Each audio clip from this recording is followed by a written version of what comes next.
नमस्कार, living India news देख रहे सभी दर्शकों का बहुत बहुत स्वागत। मैं हूं आपके साथ नेहा शर्मा। अब देख रहे हैं हमारा खास बुलेटिन हमारा हरियाणा।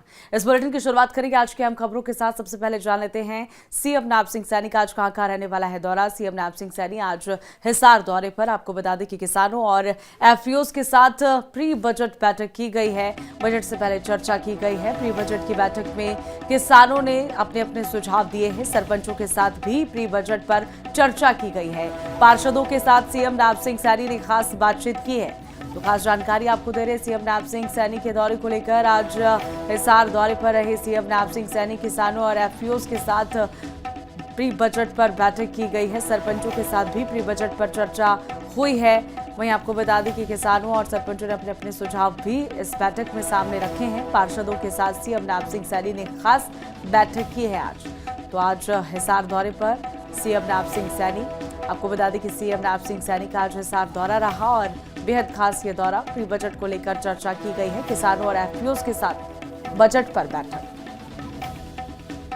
पिछले बजट में हमने सुझाव दिया था वो शामिल कर लिया गया है और उसमें प्रेजेंटेशन में भी बताया गया है कि इतने सुझाव आपने दिए, इतने उसमें शामिल किए गए हैं।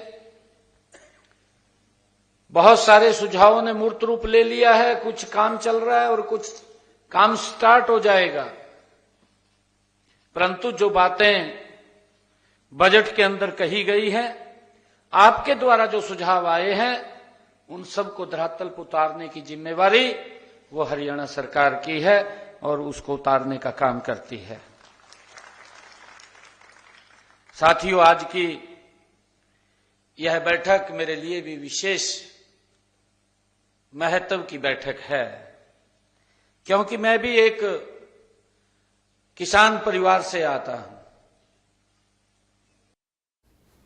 तो चलिए बढ़ते अगली खबर की ओर। आईपीएस शत्रुजीत कपूर को नई जिम्मेवारी दी गई है। आईटीबीपी का महानिदेशक नियुक्त उन्हें किया गया है। खास जानकारी आप सभी के साथ साझा कर रहे हैं। शत्रुजीत कपूर ने प्रवीण कुमार की जगह ले ली है। हरियाणा के डीजीपी भी रह चुके हैं शत्रुजीत कपूर। हरियाणा के सीनियर आईपीएस वाई पूरण कुमार के सुसाइड केस में तत्कालीन डीजीपी आईपीएस शत्रुजीत कपूर, मुख्य सचिव आईएएस अनुराग रस्तोगी और वहीं पूर्व मुख्य सचिव रिटायर्ड टीवीएसएन प्रसाद रोहतक के तत्कालीन एसपी नरेंद्र ब्रजानिया समेत कुल 15 आईपीएस और आईएएस को आरोप, यहां पर आपको बता दें कि आरोपी बताया गया था। उस पूरे मामले में सुसाइड केस में आईपीएस पूरन ने अपने लास्ट नोट में शत्रुजीत पर यहां पर जातिगत भेदभाव और मानसिक रूप से प्रताड़ित करने के भी कई ऐसे गंभीर आरोप लगाए थे। तो उसके बाद ये बड़ी अपडेट सामने आ रही है। आईपीएस शत्रुजीत कपूर को नई जिम्मेवारी सौंपी गई है। आईपीएस शत्रुजीत कुमार का नाम जो है सुसाइड नोट में भी था, लेकिन उसके बावजूद भी उन्हें एक बड़ी और खास अहम जिम्मेदारी दी गई है। वहीं उपायुक्त से मिले हैं विधायक आफ्ताब अहमद। खास जानकारी आपको देंगे। एसआईआर को लेकर विधायक आफ्ताब अहमद का बयान भी सामने आया है। एसआईआर को लेकर जनता में भ्रम या फिर आशंका न रहे, इसके लिए पारदर्शिता लानी बहुत जरूरी है। जनहित को सर्वोपरि रखना चाहिए, सबसे ऊपर रखना चाहिए। दोनों नेताओं ने एसआईआर को लेकर विस्तार से चर्चा की है।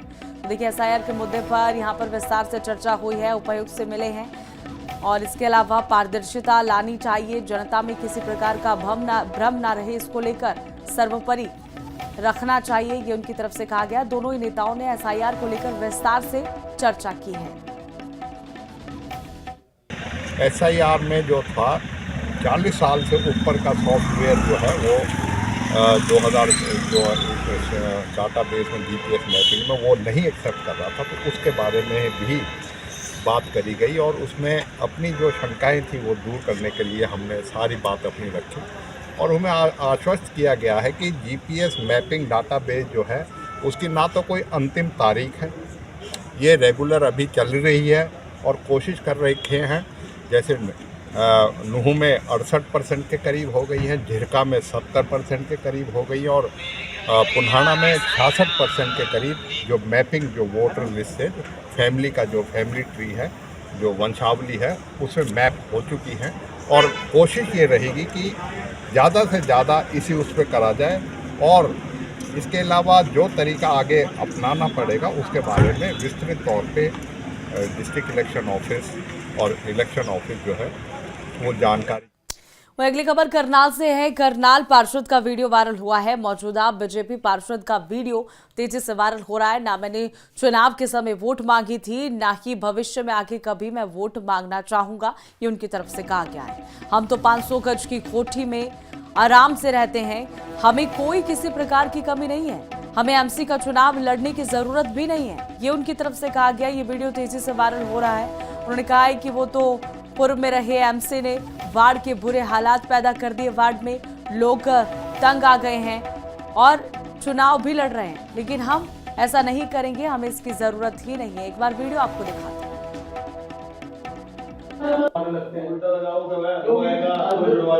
लोग होते हैं नहीं वो हम ये कह सकते हैं, हम जल उठा सकते हैं, हमने किसी को नहीं कहा, पुलिस को या किसी को भेजा हो कि तुम वहां जाकर रहो। करनाल नगर निगम के मौजूदा पार्षद की एक वीडियो वायरल होती हुई नजर आ रही है। ऐसे में क्या कुछ उनका कहना है, उनसे हम सीधा संवाद करेंगे। करनाल के वार्ड नंबर 14 के पार्षद हैं अमृतलाल जोशी, जो भाजपा की टिकट से चुनाव लड़ते और मौजूदा इस समय पार्षद है वार्ड नंबर 14 के। हमारे साथ अमृतलाल जोशी हैं, उनसे सीधी बात करेंगे। आखिर क्या कुछ वो उस वीडियो के बारे में बताना चाहेंगे, आखिरकार ये वीडियो किस तरीके से वायरल हुई है। हमारे साथ जुड़ रहे हैं अमृतलाल जोशी। जोशी साहब, क्या कुछ ये वीडियो का मामला है? एक वीडियो लगातार वायरल हो रही है, क्या कुछ उस पर स्पष्टीकरण? जितनी वो वीडियो वायरल हो रही है, इतना बड़ा कोई बहुत बड़ा मुद्दा, कोई बहुत बड़ी बात नहीं है। जो उस वीडियो को वायरल करने वाले लोग हैं, उनकी मंशा को समझा जाए कि उन्होंने ही सिखाकर कुछ लोगों को गुप्त कैमरे वगैरह लगाकर मेरे पास भेजा था।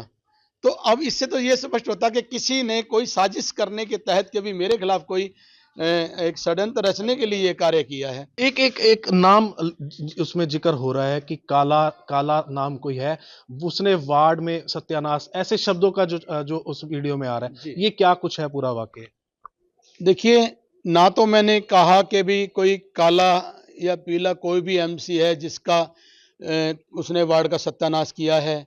मैंने किसी का ऐसा कोई मेरी मंशा ना ही, जो भी पहले पार्षद रहा मैंने खुद उसकी मदद करके चुनाव जितवाया, तो मैं ऐसा कुछ कह नहीं सकता हूँ। हाँ, पब्लिक की जरूर डिमांड थी कि अभी हमें पार्षद नहीं मिलते तो आप ही चुनाव लड़ना, इस बार आप चुनाव लड़ना, पहले आपकी धर्मपत्नी चुनाव लड़ी थी तो बहुत अच्छे काम आपने किए थे, हमें आपसे बहुत उम्मीद है, हमें दूर दूर जाना पड़ता है, आप कृपया चुनाव लड़ें। इसलिए मैंने जनता की डिमांड पर चुनाव लड़ा। एक ये भी आप उसमें बोलते हुए नजर आ रहे हैं कि 500 गज की कोठी में मैं तो आराम करने वाला व्यक्ति हूं। ये समझ से परे है कि आप क्योंकि ओहदे पर बैठे हुए हैं, मौजूदा पार्षद है भाजपा के, ये कहीं ना कहीं चीजें देखने को मिल रही है इस वीडियो में।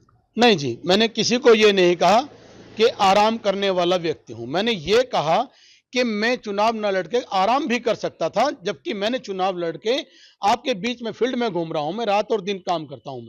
मैंने कभी ये कहीं भी नहीं कहा कि मैं आराम की जिंदगी जीना चाहता हूं। और मैंने आज तक, बचपन से अब तक कोई आराम की जिंदगी ना जी है। मैंने बचपन से लेकर अब तक मेहनत करके कमाया है, खाया है। मैंने कोई जुए के अड्डे नहीं चलाए, मैंने कोई सट्टा खाई वाले के काम नहीं किए, ना ही मैं कोई मैच फिक्सिंग का काम करता हूं, ना ही मैं मैच वगैरह का कोई ऐसा गलत मैं काम नहीं करता हूं। मैं एक दुकानदार व्यक्ति हूं। मेरे जोशी इंटरप्राइजेस के नाम से मेरी फर्म है।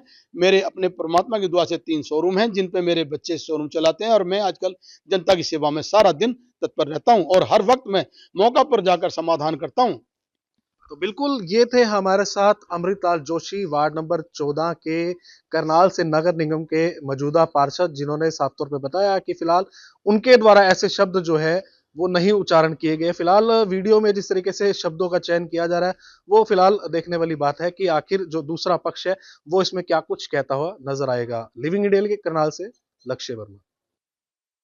तो चलिए खबरों में आगे बढ़ते हैं। अब नूह से खबर सामने आ रही है। नूह में भीषण सड़क हादसा पेश आया है। ट्रक और बस की जबरदस्त टक्कर हुई है। इलाके में अब अफरा तफरी का माहौल देखा गया है। हादसे में 2 लोगों की यहां पर जान जाने की खबर भी सामने आई है। 5 से 6 यात्री गंभीर रूप से घायल बताए जा रहे हैं। आपको बता दें कि नूह से ये तस्वीरें भी सामने आई है। इलाके में अफरा तफरी उस वक्त मच गई जब यहाँ पर जोरदार टक्कर देखने को मिली है।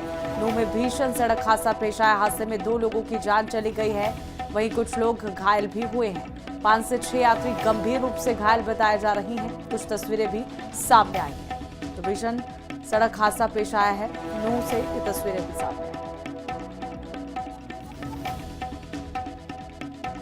ये सुबह ड्यूटी जा रहे थे, दिल्ली पुलिस में सर्विस करते हैं, तो बस का कोई एक्सीडेंट हो गया। हमें सूचना मिली कि भाई बस का एक्सीडेंट हो गया, फिर वहाँ पहुँचे।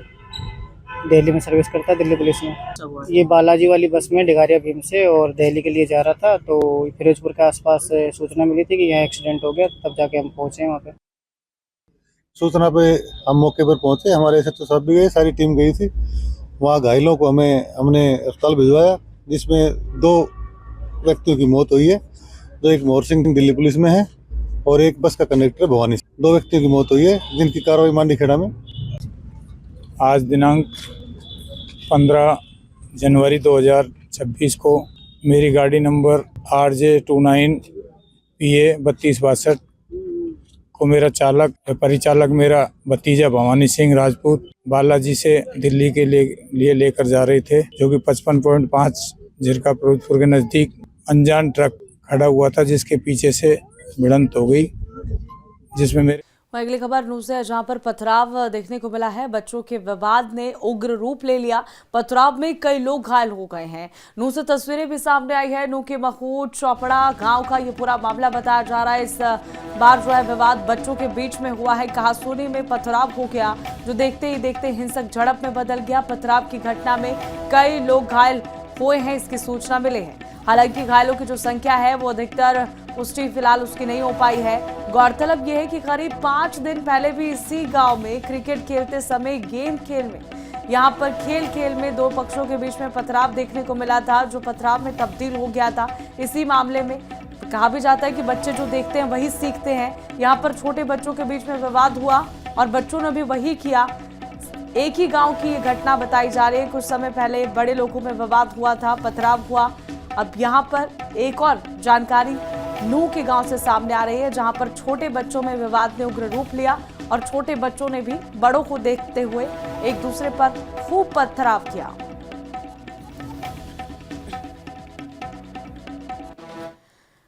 वहीं अब बढ़ती ठंड के कारण धुंध हो रही है, जिस वजह से भिवानी से खबर सामने आ रही है। हादसा हुआ है, कई वाहन भिड़े हैं आपस में। हादसे में एम्बुलेंस सहित 4 वाहन आपस में भिड़ गए हैं। आपको बता दें कि भिवानी लोहाणू नेशनल हाईवे 709E पर धुंध के कारण एक सड़क हादसा पेश आया है, जिसमें 4 वाहन आपस में भिड़ गए। गनीमत ये रही कि हादसे में कोई हताहत नहीं हुआ है, जबकि वाहन क्षतिग्रस्त हो गया है। मामले की सूचना पाकर मौके पर पहुंचे पुलिस की टीम द्वारा जांच पड़ताल की जा रही है। ये तस्वीरें भी सामने आई है। भिवानी से लगातार बढ़ती ठंड का प्रकोप तो जारी है, लेकिन ऐसे में सड़क हादसों की लगातार चेतावनी भी दी जाती है कि ऐसे मौसम में बचकर रहना चाहिए, धीमी रफ्तार में चलना चाहिए, लेकिन उसके बावजूद भी इस तरीके के हादसे जो है पेश आ जाते हैं। जो हमारी रात को गाड़ी एक्सीडेंट हुई, एक एम्बुलेंस, वो जुई से पेशेंट लेके भिवानी आई थी और यहाँ पे पेशेंट छोड़ के अपने स्टेशन पे वापस जा रही थी।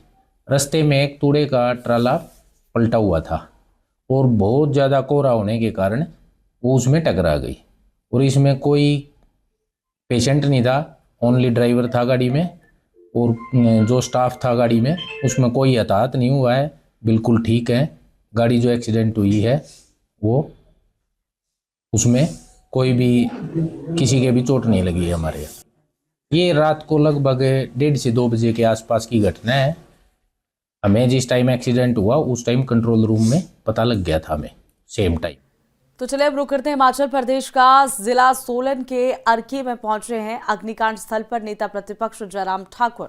आपको बता दें कि यहां पर परिवारों से भी मिले हैं जिन जिन के अपनों को उन्होंने खोया है। नेता प्रतिपक्ष जयराम ठाकुर ने मुलाकात की है। घटना पर नेता प्रतिपक्ष जयराम ठाकुर ने दुख जताया है। नेता प्रतिपक्ष जयराम ठाकुर ने सरकार पर भी इस बीच निशाना साधा है। साथ ही जयराम ठाकुर ने यहाँ पर कहा है कि इस तरीके से इतना बड़ा अग्निकांड हो गया, लेकिन सरकार की तरफ से कोई एक्शन क्यों नहीं लिया गया? अग्निकांड के समय फायर टेंडर कम क्यों पड़ गए? आखिर कहां चूक हुई है? समय रहते अगर आग पर काबू पा लिया जाता तो बड़ा हादसा होने से बच जाता, लोगों की जान बच जाती।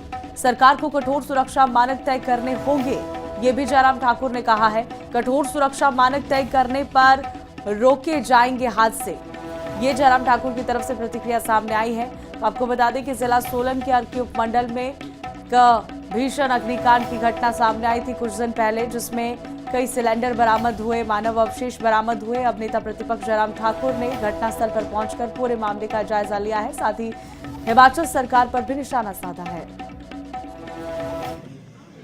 मैं इस बात के लिए यहाँ के स्थानीय नौजवानों का, जिनके साथ अभी मेरा मिलना हुआ, जिनका परिचय यहाँ पर कराया, जिनको यहाँ पर उस दिन रात को जैसे ही जानकारी मिली तो उसके पश्चात तुरंत वो यहाँ राहत कार्य में जुटे, मदद करने के लिए रेस्क्यू ऑपरेशन में जुटे। जितना संभव था अपने जीवन को जोखिम में डाल करके यहाँ के स्थानीय लोगों ने बहुत मेहनत की है, परिश्रम किया है। मैं उनका भी धन्यवाद करता हूँ, स्थानीय गांव के लोगों का भी धन्यवाद करता हूँ। और जो एडमिनिस्ट्रेशन की ओर से यहाँ प्रयत्न हुए हैं, लेकिन चलो जो नुकसान हो गया, लेकिन अब विषय ये है कि इसमें एक तो जो आग का कारण क्या था ये भी जानना आवश्यक है, लेकिन सबसे इम्पोर्टेंट चीज़ जो महत्वपूर्ण, इस प्रकार की घटनाएं आने वाले समय में घटित ना हो, इसके लिए एहतियात के तौर पर सरकार को कुछ कदम उठाने चाहिए। और जो प्रभावित परिवार हैं उनको जो जितना हर संभव जितनी मदद हो सकती है मदद देनी चाहिए। वहीं अब सिरमौर से भी एक ऐसी घटना सामने आई है जहां पर मकान में आग लग गई। आपको बता दें कि तालघना गांव बताया जा रहा है, जहां रिहायशी मकान में अग्निकांड की घटना सामने आई है। 6 लोगों की जिंदा जलने की पुष्टि भी की जा रही है। एक को नौराधार अस्पताल में भर्ती करवाया गया है, प्राथमिक उपचार के बाद सोलन रेफर किया गया है। बड़ी जानकारी, हिमाचल प्रदेश में भीषण अग्निकांड की खबर सिरमौर जिला से अब सामने आ रही है। अर्की के बाद सिरमौर में भी एक ऐसा ही मामला सामने आया जहां पर एक रिहायशी मकान में आग लग गई है। वहीं 6 लोगों की जिंदा जलने की पुष्टि की जा रही है। 6 लोगों की जिंदा जलने की पुष्टि सामने आ रही है। साथ ही सिरमौर के एक मकान में आग लगने के बाद एक व्यक्ति को अस्पताल में भी रेफर करवाया गया है।